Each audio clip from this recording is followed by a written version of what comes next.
and this is Lysha, Homes of Key Recruitment, and I'm absolutely thrilled to welcome today Dawn Commerly, who is otherwise known as Soberfish. Hello, Dawn.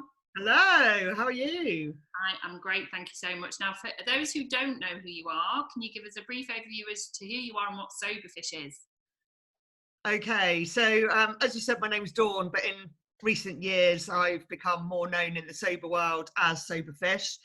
I became sober on the 27th of November 2016 and decided to write about my journey. And so I started an online blog, and that online blog went viral. And through that, it's now turned into a bit of a business. Wonderful. So the business that you actually have, talk to us a little bit about what that is. So I realised on the blog is a public page, and because sobriety can be quite a private subject, I noticed that there was a need for more of a private environment for people to discuss their issues and to get support from similar people in similar situations. So I set up a membership group, which is nearly a year old, called the Fish Followers Society, FFS for short, which, you know, take from that what you will. And within that group, I also run challenges to attempt to get people sober for 21 days or 100 days. And I've also recently set up within the membership group a long-term sober membership group called Momo, which is the magic of moving on, which is for people who've completed, 100 days or more, but just need that extra bit of support to keep them sober. Absolutely wonderful. So we'll make sure that all your connection details are on here, because we'll share it across all our social media channels. And for those who are on LinkedIn, get yourself over to Facebook, because that's where Dawn tends to be on Soberfish. So the reason I wanted to invite you on here today is that we're creating a holistic approach for recruiters particularly, and a number of people have contacted me privately in that during the lockdown they feel that they wanted to try and moderate their drinking, and some have struggled if partners are still drinking. So given that scenario, what advice would you give to somebody who's either hoping to moderate or to potentially actually try being alcohol free during this period? They're all good questions. I think for me, it is going back to the old routine. So this week I've gone back to my old timings of my old life before Corona, and I'm getting up at my normal time and I'm exercising, and then I'm sitting down and I'm working from home as well as doing my Soberfish business.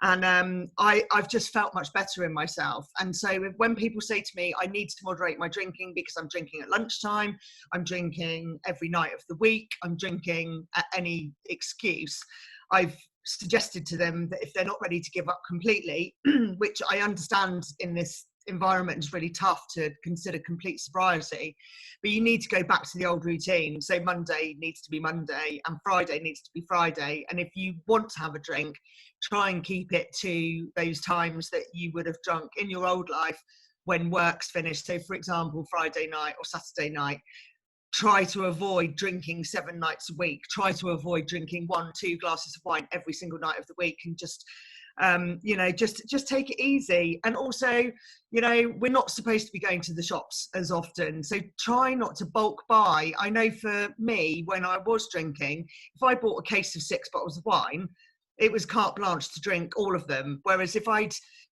didn't drink all of them, but if I only bought 1 or 2 bottles, then I was restricting my drinking in that way. So try not to buy 100 quid's worth of booze, because you'll drink 100 quid's worth of booze. To keep the temptation out of your house, because actually you can't go to a bar, you can't go to a restaurant, you can't meet your friends after work for a drink on a Monday like you say. So yeah. The great advice there is to sort of stick with the old Friday night, 5 o'clock, finish work if you really feel that that's something you still want to do. I think that's really sensible advice for those that who are watching that have like I say, privately message me on that. You're also, as well as sort of talking about sobriety, you're a great advocate for just general well-being, talking through, you know, the fact that you go for daily exercise. You often share beautiful, very inspirational photos of where you live, a beautiful part of the country. So what would your top tips be for those who are also looking at, you know, we have got restrictions at the moment on movement, of how to get out and about and how to maintain a full well-being from a physical and mental perspective? I think exercise is really, really important for your mental health. On days that I don't exercise, I really feel it. And in my membership group, I can feel when people are in a bad space. And then I say to them, have you exercised today? And they say, no. It's like, well, you know what to do. They go and do exercise. They come back to me and they go, yeah, that's what I needed. But it's really hard to get into, you know, you've got to get into a routine. I walk every day without fail. I've walked every day during the lockdown. I can't remember the last time I didn't walk. And like you say, I live in a beautiful area, but in the last 5 days, I've been doing a hashtag called Find the Joy. And I found that really beautiful things I didn't really see before, because we've got to take this time to reflect on the beauty that is around us. I think we're so busy that we don't look and see. So you'll see on my page, you know, Find the Joy. This morning I saw ducklings newly born. I saw a deer yesterday. You know, someone knitted a hat for my local post box, you know, just little things like that, and they bring me joy. And we need to be finding the joy in the small things. I also used an app called Race at Your Pace. They start on the 1st of the month, so actually this is perfect timing. 1st of May. I think it costs £15 a month, so relatively small, and you basically race against yourself. So you pick the amount of miles that you'd like to walk or run, and that encouraged me to do the daily exercise. And then once you're doing daily exercise, you know, I spend 1/24 of my day moving, and the rest of the time is mine. That's the way I look at it. It's a very small percentage of the day to make you really well. Yeah, I agree, absolutely. Now, one final thing I want to ask you, in that you had a love for Magnums last year, and I remember your battle.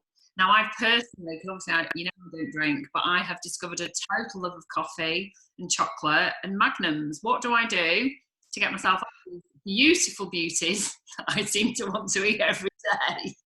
You remember that I emptied my freezer into a carrier bag and went to my neighbour downstairs who's got children. This was like 7:30 in the morning, text her saying, are you in? And she was like, yeah. And I said, I need to come down right now. And she was like, okay, thinking like there was some disaster. I took all these ice creams, which really showed how big the issue was. And I said, have them. And I would like to say I haven't had a Magnum since, but funnily enough, I bought a pack of 3 this week, but I have moderated them. I've still got 2 left, so that's quite good. I am saying to everybody at the moment, including myself, these are tough times. Don't be hard on yourself. We can lose weight when we come out of this. We can drink decaf coffee when we come out of this, but we need the joy. And if the worst thing that we're putting into ourselves is a few Magnums a week, or a day, and a bit of coffee, you know, you're not killing anyone. Just take it easy on yourself. Definitely not. No, I have got willpower, and I've only had 1 this week, so I think that's not too bad. But I think that's wonderful advice, and thank you so much for joining me today, Dawn. I really appreciate it. Very welcome. Thank you. Soberfish.